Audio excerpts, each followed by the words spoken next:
માન્ય અમિતભાઈ. અને અધ્યક્ષશ્રી, મારે માન્ય મંત્રીશ્રી પાસે જાણવું છે કે 30 લાખ જેટલી અરજીઓ આવી તો કેટલી રકમ ચૂકવવામાં આવી છે જે મંજૂર કરી છે એની સામે, અને ખાસ કરીને દર વર્ષે કમોસમી વરસાદ થાય, અતિવૃષ્ટિ થાય, વાવાઝોડા આવે અને મોટા પેકેજ જાહેર કરવા પડે છે, તો રાજ્ય સરકાર પોતાના બજેટમાંથી પાક વીમા યોજના ચાલુ કરવા માગે છે કે કેમ?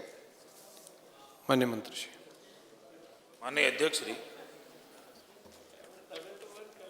બે રીતની વાતો એ રાજ્યના ખેડૂતો સુધી થાય છે. હું તો અમિતભાઈનો આભાર માનું છું કે ગૃહની અંદર એના પ્રશ્ન ઉપસ્થિત કર્યો છે.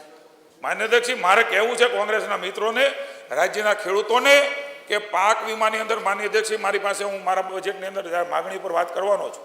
માન્ય અધ્યક્ષશ્રી, એમના શાસનની અંદર પાક વીમાની યોજનાઓ હતી, ભાજપના શાસનમાં પણ હતી. માન્ય અધ્યક્ષશ્રી, આપ પણ ખેડૂત છો.